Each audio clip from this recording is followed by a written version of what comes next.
Hey guys, how's it going? Welcome back to a brand new video here. So today I have got another video for you guys, and this time it is again FIFA 17, and it is the most overpowered players that could be on FIFA 17. Now the reason I say could be is because I think I've predicted the overalls fairly accurately, but these aren't the final overalls and the final stats, but these are just, I think, fair upgrades that I've given to these players, and if they are close or they are bang on what I've predicted here, then they will be some of those overpowered players on FIFA 17. So we're going to get straight into the first player in this video, which is Ahmed Musa, who, even if he wasn't a Leicester, I still would have probably put on this video, just because of how amazing his card looks, especially for FIFA 17 with the upgrades that I have given him. I've given him 94 pace, 84 dribbling, 80 shooting, which to be honest isn't I think it was a 76 on FIFA 16, so I've given him a fairly decent upgrade and some fairly decent stat upgrades as well. And if he has anywhere near them stats, he will be an absolutely fantastic card. And his best stat there on his card is 94 pace, which would be, I mean, just that alone would be OP as fuck. So it looks like an absolutely fantastic card, and definitely one that you want to probably be buying for your BPL teams, and probably trying to avoid if you are coming up against some BPL teams. Now getting to the next player, we have got N'Golo Kante, who is obviously not striker, he's a centre mid. I didn't want to put it just strikers, like I had a lot of strikers that I could have put in this video for this overpowered players, but I wanted to kind of mix it up a bit, put some players from different positions, which is why I put N'Golo Kante in here. And if you can remember, he had a 77 card, I think it was, he started off as a 76 and he got an upgrade to a 77 in the winter upgrades, and I've actually bumped him up a lot to an 82. Now that is a big upgrade, it's a huge upgrade when you take on account of the 77 last year, but I think he definitely does deserve it, and I can actually see EA giving some mad upgrades to Leicester City players. They obviously deserve it after winning the title. Some of the players deserve a huge upgrades. Obviously at Chelsea now, so I don't think that will take in. I think they'll still take into account that they won the title with Leicester last season, and obviously deserves a lot better of a card than he did last year. And looking at the stats there, he just looks like a really well-rounded card. His team this season was like a really good card as well. He had like all mid-80 stats.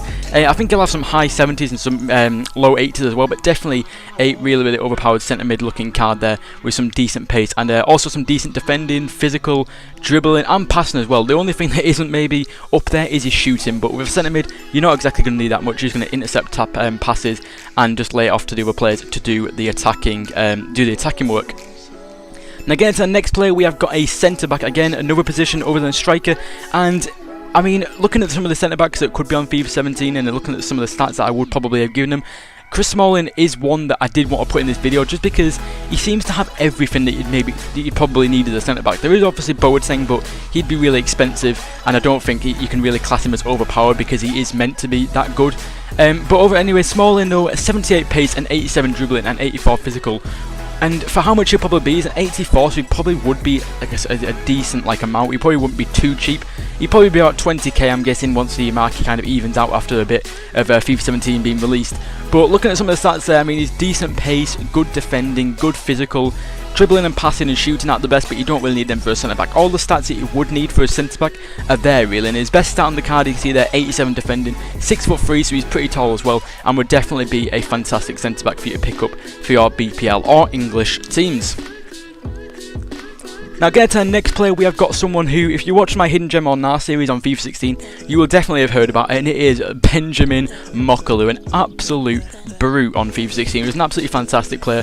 I was going to do a few more videos on this guy, like I couldn't really think of anything more to do once I'd done the Hidden Gem or Nar. I will be doing a Hidden Gem or Nar on this guy on FIFA 17 though, because I will be continuing that series going on to FIFA 17, and this will be the first guy that I will actually do, because I want to see if he will be as good on FIFA 17. Now I was having a look at his stats for the Serie B, and he actually got 13 goals last season, so I thought it'd be pretty decent, and I think he deserves to get a +3. Maybe he might be just +2, but any upgrade really would be absolutely fantastic. And I mean, just looking at the stats there, 77 pace, 74 dribbling, only 66 shooting, but honestly on FIFA 16 it felt like a lot more. He did finish quite a lot of chances for me.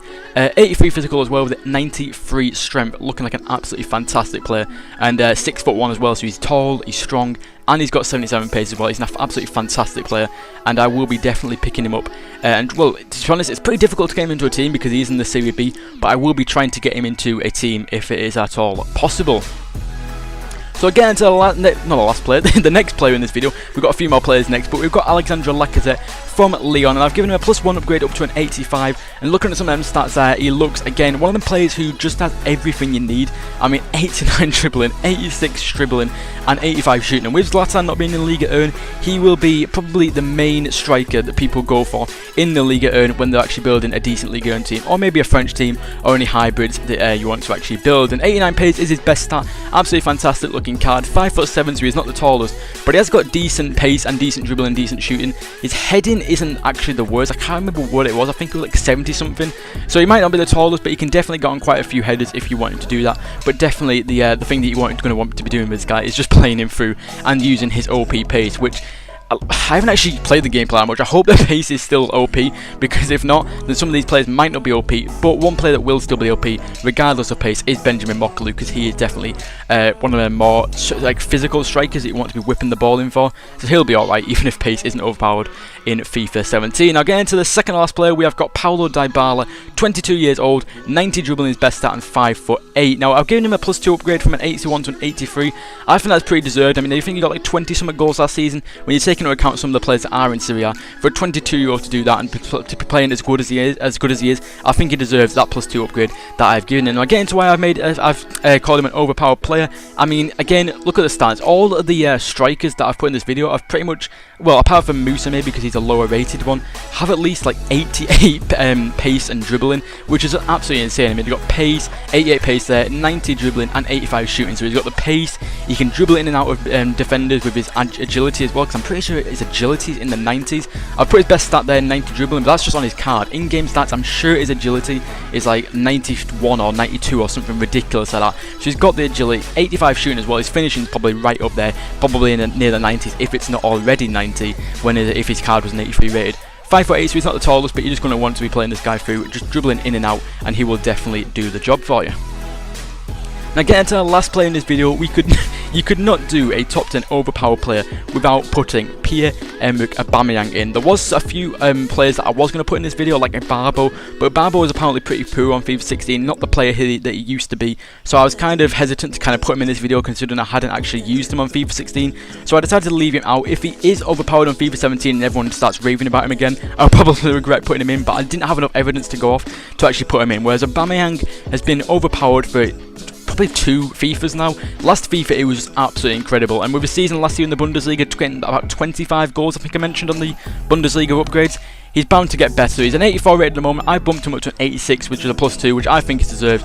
And I mean, just look at the stats there, you can see why this guy is overpowered. I don't even need to explain why this guy is overpowered. All you have to do is look at that top left stat there, 96 pace. I mean, even if he had no other stats, you know how FIFA is, he could have 40 shooting. 96 pace, that's fine. You can work with it. You can just take it on the keeper all you want, and you can score goals galore. But he does have some really fantastic stats to go with that as well, being an 86 rated card, hopefully on FIFA 17, which are his 85 shooting and 82 dribbling. The dribbling still isn't up there, but I mean, he's got the pace, he's got the shooting. You don't need to dribble in and out of players. All you need to do is just spam that, is just hold down that RT button and just charge at the defense, and you will probably score so many goals with this guy. Hopefully I have got his overall and his stats right, because he will be an absolutely fantastic card.